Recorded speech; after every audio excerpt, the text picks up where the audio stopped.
नमस्कार दोस्तों, मैं सोनिया जिंगालिया स्वागत करती हूँ आप सभी का मेरे YouTube चैनल यस योग नो रोग में। दोस्तों, आज की वीडियो का टॉपिक होगा अनुलोम विलोम प्राणायाम में किन किन सावधानियों का उपयोग करना बहुत ही ज़रूरी है और अनुलोम विलोम प्राणायाम से होने वाले लाभ। दोस्तों, वीडियो के अंत में अगर आपको वीडियो पसंद आए तो मेरे YouTube चैनल को सब्सक्राइब ज़रूर कीजिएगा, बेल के बटन को प्रेस कीजिएगा। तो दोस्तों, गलती नंबर 1 हम कह सकते हैं कि जो लोग वॉक करते समय अनुलोम विलोम किया करते हैं वो सबसे ज़्यादा नुकसानदेह साबित हो सकता है। जब आपकी हार्ट बीट तेज होती है तो आपको अनुलोम विलोम कदापि नहीं करना चाहिए। गलती नंबर 2, कुछ लोग अनुलोम विलोम या फिर नाड़ी शोधन में बहुत ही ज़्यादा कंफ्यूज होते हैं। तो दोस्तों, आपको कंफ्यूज होने की ज़रूरत नहीं है। पीछे कुछ टाइम पहले तक हम अनुलोम विलोम को ही नाड़ी शोधन कहा करते थे, बट आज के आधुनिक युग में हम उसे नाड़ी शोधन की जगह पे अनुलोम विलोम कहा करते हैं। बट दोनों का मतलब एक ही है, दोनों में हम काम एक ही कर रहे हैं। तो कंफ्यूजन में आकर के कुछ नहीं कीजिएगा कि नाड़ी शोधन में जब हम सांस को रोक लेते हैं तो वो नाड़ी शोधन हो जाता है। ये गलत तरीका है, आपकी सोच गलत जा रही है। दोस्तों, क्वेश्चन अब तीसरा आता है जो हम जिसे गलती भी कह सकते हैं कि जिन लोगों को हार्ट, अस्थमा या फिर बीपी की शिकायत है, क्या उन लोगों को कुंभक लगाने की जरूरत है? बहुत सारे लोग ये गलती करते हैं कि अनुलोम विलोम करते समय वो सांस को रोकते हैं। सांस को रोकना, जिसको हम कुंभक लगाना कहते हैं, ये आपके लिए हानिकारक हो सकता है। इनफैक्ट जिन लोगों को हार्ट अटैक आ चुका होता है या हार्ट रिलेटेड कोई सी भी बीमारी है, उन लोगों के लिए सांस को रोकना बहुत ही घातक साबित हो सकता है। तो दोस्तों, भूल से भी आप अनुलोम विलोम करते समय जिनको अस्थमा, बीपी या फिर हार्ट रिलेटेड प्रॉब्लम है वो कुंभक ना लगाएं। अगला पॉइंट, गलती नंबर 4 हम इसको कह सकते हैं, कुछ लोग अनुलोम विलोम करते समय सांस को बहुत तेज तेज खींचते हैं, सांस जोर से लेते हैं, सांस जोर से छोड़ते हैं। मैं करके दिखाती हूँ आपको। सपोज अगर कोई अनुलोम विलोम कर रहा है, कोई नया साधक जिसको अभी उतनी ज्यादा नॉलेज नहीं ली है, वो गलती पर है अभी, तो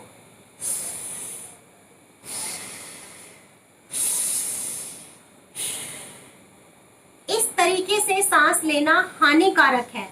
आप जोर से सांस लेकर जोर से सांस छोड़कर अपने आप को सिर्फ और सिर्फ नुकसान पहुंचा रहे हैं। आप अपने हार्मोन्स को डिसबैलेंस कर रहे हैं, आप अपने पाचन तंत्र को बिगाड़ रहे हैं। और अगर आप यही तरीका रखेंगे सांस लेने और छोड़ने का, तो आपको सिर्फ अनुलोम विलोम में ही नहीं बल्कि दूसरे टाइप का जो प्राणायाम होता है, चाहे वो भ्रामरी है, चाहे वो डीप ब्रीदिंग है, कुछ भी आप करते हैं, सब में नुकसान पहुंचेगा। आप किसी प्राणायाम से कोई लाभ नहीं ले पाएंगे। तो दोस्तों, हमेशा याद रखिए, आप कोई भी प्राणायाम करते हैं, सिर्फ अनुलोम विलोम की ही नहीं कहूंगी, कोई भी प्राणायाम आप कर रहे हैं, उसमें आपकी सांसों की जो गति है वो बहुत सामान्य होनी चाहिए। गलती नंबर अगला, गलती हम इसको 5 नंबर भी कह सकते हैं, कि जब भी हम प्राणायाम करते हैं या अनुलोम विलोम करते हैं तो आपको आपके कंधों को, हाथों को, पैरों को तान के रखने की जरूरत नहीं है। बड़े सारे साधक नाक को इतना जोर से प्रेस करते हैं कि उनका चेहरा ही घूम जाता है। हाथ इतना ऊपर उठाकर रखने की जरूरत ही नहीं है। दोस्तों, ग्रेविटी की वजह से आपका हाथ नीचे आना ही आना है, तो आप हाथ को नीचे भी रख सकते हैं। और नोस्ट्रल को बहुत ही हल्के हाथ से दबाइए, जिससे कि वो सिर्फ बंद हो जाए और जो नोस्ट्रल ओपन है उससे आराम से सांस अंदर और बाहर आ पाए।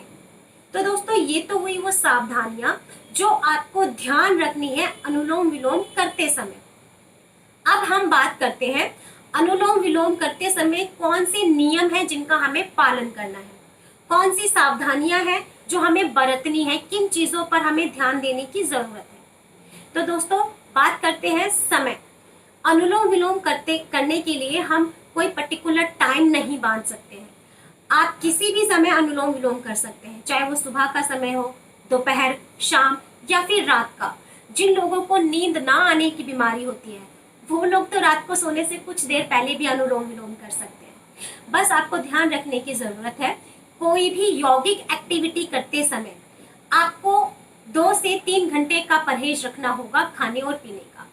आप चाहे फिजिकल एक्टिविटी करें, आप चाहे प्राणायाम करें, बस तुरंत खाने के बाद आपको नहीं करना है। कम से कम 2 घंटे का गैप छोड़िए और उसके बाद आप कुछ भी कर सकते हैं। बात आती है कि अब हम किस पोजीशन में आकर के बैठे अनुलोम विलोम करने के लिए। तो दोस्तों, अनुलोम विलोम सांसों की एक ऐसी प्रक्रिया है, सांसों का काम है, जिसके लिए हाथ पैरों की क्या स्थिति है क्या नहीं, उससे कोई फर्क नहीं पड़ता। फर्क इस चीज से पड़ता है कि जिस तरीके से आप सांस ले रहे हैं और जिस तरीके से आप सांसों को छोड़ रहे हैं, क्या वो सही तरीका है। तो दोस्तों, आसन लगाकर आप अपने पैरों के से चौकड़ी लगा सकते हैं, क्रॉस लेग करके बैठ सकते हैं, वज्रासन में आकर बैठ सकते हैं। अगर आपके घुटने अलाउ कर रहे हैं तो ठीक है, अदरवाइज आप कुर्सी पर बैठ सकते हैं, बेड पर बैठ सकते हैं, सोफे पर पैरों को खोलकर भी बैठ सकते हैं। जिनके घुटने अलाउड नहीं करते हैं जमीन पर बैठने के लिए, वो अपनी सुविधा के अनुसार बैठिए। बस आपकी कमर और गर्दन सीधी होनी चाहिए। हम देखते हैं कि कुछ साधक कमर को ऐसे झुका करके प्राणायाम कर रहे होते हैं। जब आपकी कमर झुक गई है तो आपके लंग्स में स्पेस ही नहीं बचा है ऑक्सीजन टेक करने के लिए। कमर को सीधा रखिए जिससे कि स्पेस मिले, आप ज्यादा से ज्यादा ऑक्सीजन पेट के अंदर खींच पाए, अपने लंग्स को फैला पाए। दोस्तों, नाभि का ध्यान रखना है। जब आप सांस लेते हैं तो फोकस आपका नाभि पर होता है। नाभि में ही आपकी जीवनी शक्ति होती है। जितना ज्यादा आप ऑक्सीजन अंदर खींचते हैं, उतना ज्यादा आप एनर्जेटिक फील करते हैं, उतना ज्यादा आप खुद में स्फूर्ति महसूस करते हैं, अपने शरीर से तनाव को रिलीज करते हैं, टेंशन को रिलीज करते हैं। दोस्तों, आज की डेट में तनाव सबसे बड़ी बीमारी है। ये इतनी बड़ी बीमारी साबित हो चुकी है कि लोग टेंशन को अगर नहीं संभाल पाते तो वो आगे जाके फ्रस्ट्रेशन बन जाती है। लोग टेंशन में आकर के डिप्रेशन में चले जाते हैं और फिर वो खुद की जान भी ले लेते हैं। तो आप इस टेंशन को खुद से दूर रखिए। आप 24 घंटे में से 5 मिनट निकालिए सिर्फ अपनी टेंशन को दूर रखने के लिए। आप जितनी स्लो में जाकर के अपनी सांसों पर कंट्रोल रखते हुए आप अनुलोम विलोम के द्वारा सिर्फ सांसों पर ही नहीं, अपने मन पर, अपनी आत्मा पर, अपने चित्त पर कंट्रोल रख सकते हैं। और इन सब चीजों पर अगर आपका कंट्रोल हो गया तो दोस्तों, जिंदगी में कभी टेंशन होती क्या है ये आपको पता भी नहीं होगा। असल में हम अपने शरीर में मौजूद 72,000 नाड़ियों को शुद्ध करते हैं अनुलोम विलोम द्वारा। जब हम सांसों को लेते हैं मंद गति से, सांसों को रोक भी सकते हैं अगर आप स्वस्थ हैं, अगर आप कंफर्टेबल हैं, अगर आपको कोई हार्ट की दिक्कत नहीं है तो। फिर उसी तरीके से सांस को मंद गति से छोड़ना है। जब आप इसी प्रक्रिया को बार बार दोहराते हैं तो आपके लंग्स बार बार स्प्रेड होते हैं, बार बार सिकुड़ते हैं, आपकी जीवनी शक्ति फैलती है, आपकी आयु लंबी होती है। सिर्फ सांसों पर कंट्रोल करने से आपको इतना बेनिफिट होता है। तो दोस्तों, हम अब शुरू करते हैं प्रैक्टिकली कि अनुलोम विलोम किया किस तरीके से जाता है।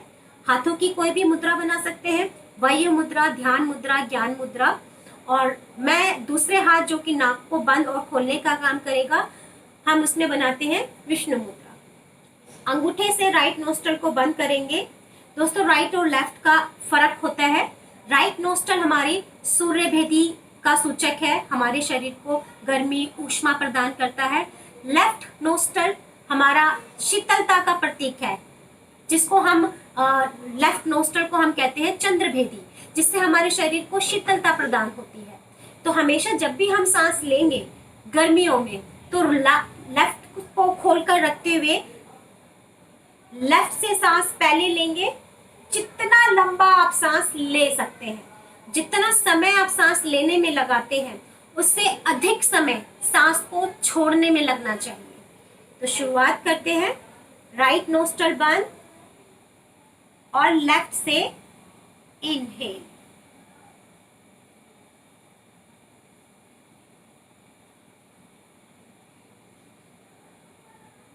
लेफ्ट को बंद करते हुए राइट से सांस को छोड़ना है।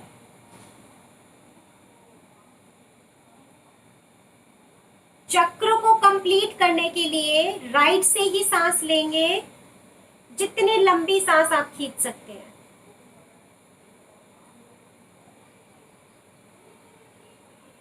अब राइट को बंद करते हुए लेफ्ट से सांस छोड़ना है।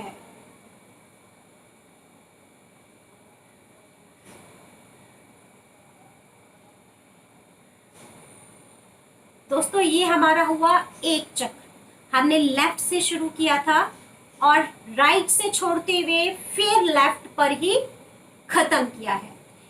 जो हमारे नए साधक हैं वो इसको मिनिमम 10 सर्कल से कंप्लीट कर सकते हैं, कि एटलीस्ट 10 से तो शुरुआत करें, या फिर टाइम के साथ भी आप कर सकते हैं, 5 मिनट, 6 मिनट, या फिर जितना भी आप मैक्सिमम कर सकते हैं, 10, 15, 20 मिनट।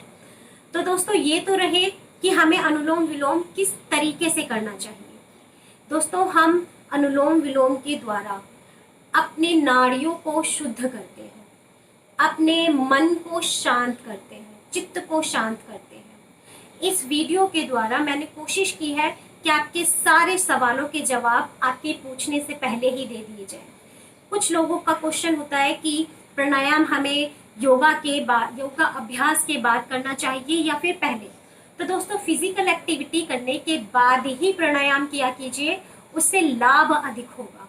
ब्लड का सर्कुलेशन जो आपका फिजिकल एक्टिविटी के दौरान बढ़ जाता है, वो प्राणायाम करते समय शांत हो जाता है, मन में ताजगी रहती है, शरीर में स्फूर्ति आ जाती है, आप तरोताजा महसूस करते हैं, पॉजिटिव हो जाते हैं।